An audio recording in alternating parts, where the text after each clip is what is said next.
Thanks, Rich. Rich said you're the last one. Say something funny to start off with. I said, well, the soprano in the first slide, she performs fellatio on a tenor during one of her arias. Do you think a blowjob will do it? You're all paying attention.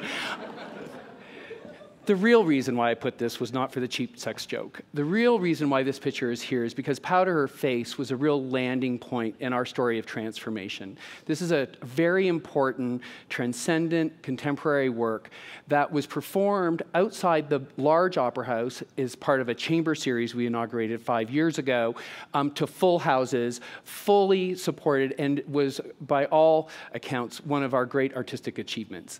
And how can a company that in 2006 was a struggling regional company in one of the largest cities in America get to this point? Well, it was actually about money. And so I'm going to try to attach money and artistic innovation because they're really intertwined. Our path is a 10-year path. We started in '07 with a turnaround. We needed to improve artistic quality, and we also needed to figure out a way for the country to take notice, because we knew we needed to gain more resources than we had available in our community. Second, we are entering a period of transition, which we are in, which I'm going to talk about a little bit more. Where we're going is we want to be a new industry leader, not because we have big egos, but because we live in a large city with large, dominant artistic players, and we need to be able to be one of the most important in the city, and we need to be important beyond the city in order to attract people to consider our company as a civic good. The other way we think about this is the venture capital model. Now, I'm going to talk about the VC model, and I don't believe that arts institutions should be run like a business. We're not a business. We're 501c3s. Our goal is not to maximize shareholder wealth. It's to change lives. So we're never going to be like a business. But that doesn't mean that there are things happening in the business community we can't learn and take from. And venture capital programs are really smart because they figure out a way for you to self-finance ideas, because you get people to give you venture capital to explore ideas. And if we were successful in running some of our programs like through venture capital models, we wouldn't have to wait for these incremental grants where we define all the outcomes to kick in, because it's not really truly innovative. We need the space to do that. So VC models basically have two major components after having an initial idea. It's about proof of concept. You get an initial amount of money together, you put the idea together with like duct tape and string and figure out a way to make it work to prove that there's some traction there. And then you figure out how to scale it to market, and that's when you get the big investment. So what we've gone through is a period of proof of concept, and now we are in a period of transition, or sorry, scale to market. And the scale to market is really about building capital. And what I mean by that is cash. Cash to support artistic innovation, so we don't have to rely on the micro decision-making of individual donors or funders. So you have to start with an idea. So I sort of inherited Turner Classic Movies as a network, and we wanted to move from being Turner Classic Movies to being the HBO of opera. And this is an idea of a brand promise that we could actually live within the organization. A brand promise is not for the marketing department. It is your unwavering commitment of what you will deliver every time. It's something that's to live within the artistic lifeblood of the institution.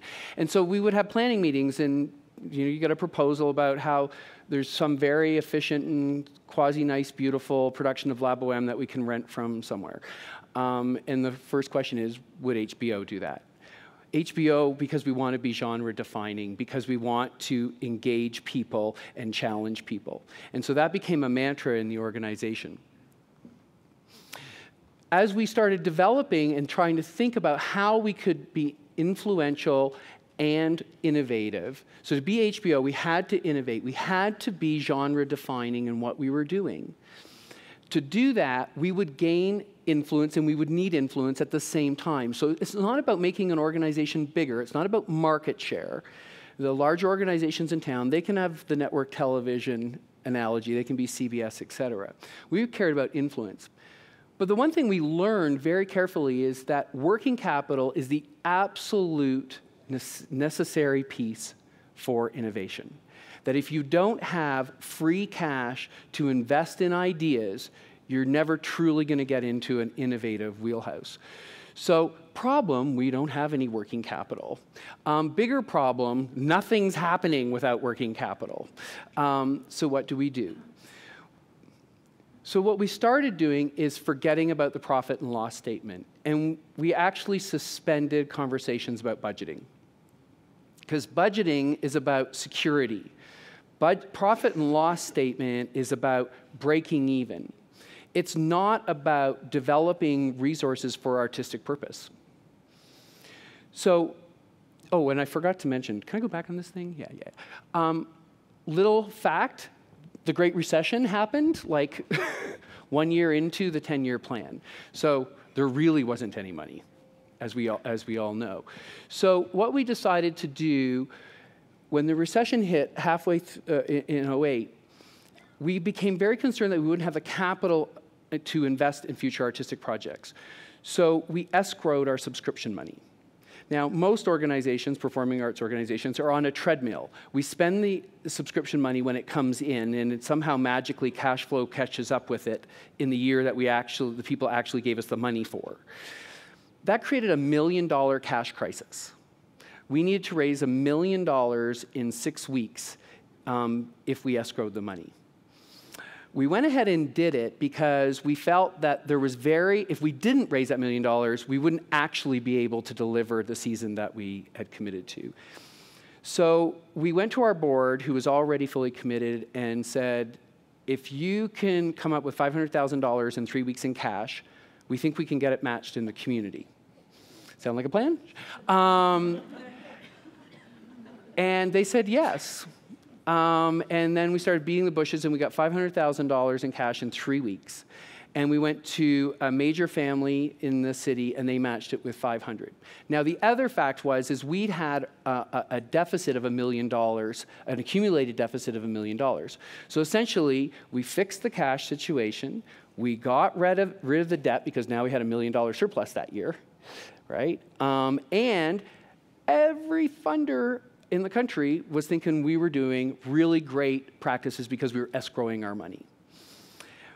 This all has to do with art because we could never even think about doing anything special and new if we were worrying about how to pay the bills and if we were worried about cash flow. So starting with that brave act, but we couldn't have done that. They weren't going to, the board wasn't going to kick in $500,000 if they hadn't bought into the idea of becoming the HBO of opera and understanding what that could do. So that was step number one. Whew, got out of that one. So we eliminated debt. The next most important thing we did is we started a capitalization strategy. And it is our endeavor to create $3.5 million of surpluses on the company's balance sheet in unrestricted surpluses. We have raised $2.2 million in the last 3 years. So in addition to balancing the budget, we now have $2.2 million worth of unrestricted cash surpluses. That strategy had three components. One, we wanted $1 million of working capital, which is basically an interior line of credit. So it just means we don't have to worry about cash. We're just never worried about making payroll. Two is we had envisioned a $1.5 million operating reserve, which is the oops, we really screwed up fund in case an emergency hits. And three, and this is the most important one, $1 million risk capital fund, which is actually fully vested with $1 million. This is a use it but not consume it fund. It means that we can go, it's board restricted, and we can pull money out of it for strategically important initiatives with a repayment plan. So we thought when we started out that this was going to be about strategic initiatives and, I don't know, technology or web or, I don't know, something. Right now, artistic projects are, let me rephrase, 100% of our allocations from the Risk Capital Fund are funding future artistic projects. So we have $750,000 of the $1 million out on the street right now in just commissioning fees and developmental costs for future operas out to 2018. And we could make those decisions at the drop of a hat when we were talking to an artistic person that had an idea that we wanted to pursue. And then we repay that fund in the year that that opera happens. And the best part is there's no stress on the operating structure of the company. We got enough stress as it's opera. There's a lot of money that we have to raise every year. So we don't need more. So what it is it's an actual engine for artistic innovation. And the best part is the board and the staff see the results of it, and it has bred a understanding that risk is good. So when we were revising our strategic plan in 2010, because we hit some goals a little early, we gave the board a revised plan, and they literally gave it back to us and said, not bold enough, not enough risk, go back and come up with something that we're actually interested in. For an opera company, which is all about traditions and sustainability, and there's these crazy amounts of money to produce these large main stage operas, that was a real shift. And the reason it was a shift is because we're producing things like Powder Her Face. We're launching opera in the city, a new initiative next week, which is we're producing operas every season outside the opera house.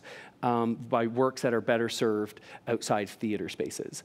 That's additive activity to a contemporary chamber series and main stage traditional opera series in the Academy of Music. None of this would have been possible if we hadn't had an absolutely rigorous capital structure. And we actually raised the $2.2 million from 3 sources, additive money on top of operating, so there's no cannibalization of the annual fund, and it actually engaged those funders more with the institution because they were invested in our health. So when everyone sort of eyes roll back when you start talking about balance sheets and money, and it doesn't have anything to do with art, I mean, I agree that the profit and loss statement and the whole budgeting process, it does sort of strip out the heart of art in that process. But I think if we could all get excited about the balance sheet and understanding what can happen in those unrestricted areas and make it not about endowment, but actual cash that you have the freedom to do stuff with. Final point, 31 seconds, is doing less better. A lot through this whole conference, people have been talking about, I can't add any more things.